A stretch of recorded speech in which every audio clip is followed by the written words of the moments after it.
This is Dr. Tudy from the Philippines, the President of the Community of ASEAN Researchers and Educators.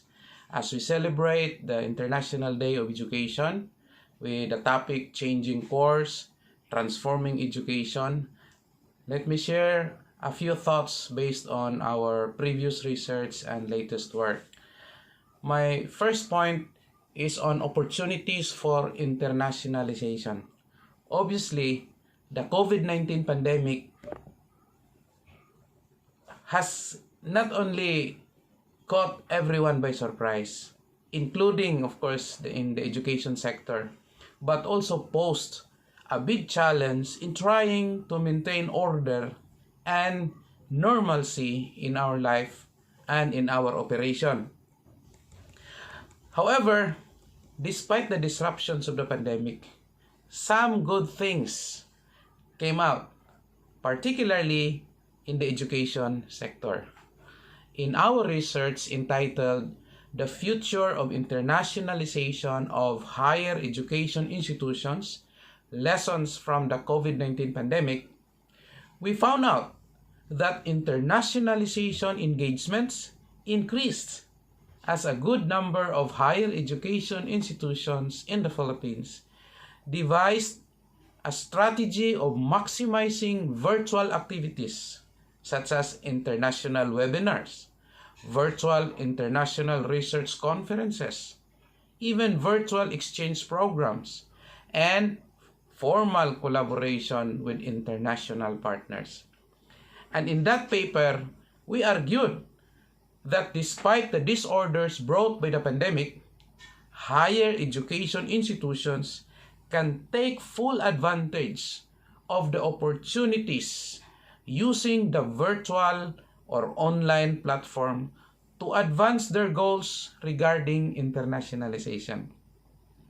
These are just some of the lessons higher education institutions can maximize during and after the pandemic.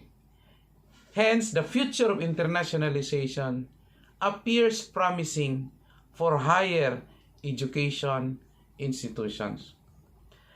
My second point is on embracing the opportunities of the fourth or even the fifth industrial revolution. Last week, the Commission on Higher Education Regional Office of Davao Region launched the Ready for Fire framework. READY or REDI is short for Resilience in Education through Development and Innovation. FIRE, of course, or FIRE, stands for Fourth Industrial Revolution. We take note that the higher education traditional deliverables are disrupted due to the emerging technologies such as artificial intelligence, machine learning, Internet of Things, 3D printing, biotechnology, nanotechnology, and 5G, and among others.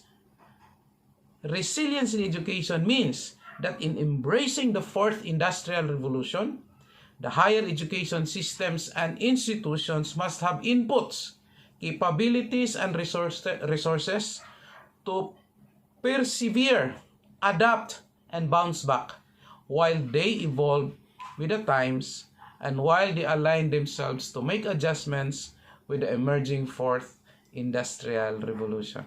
They must undergo the processes of development and innovations towards fire-responsive and prepared human capital and must be able to produce outputs such as offering of fire-ready programs and services and fire-ready and future-proof graduates.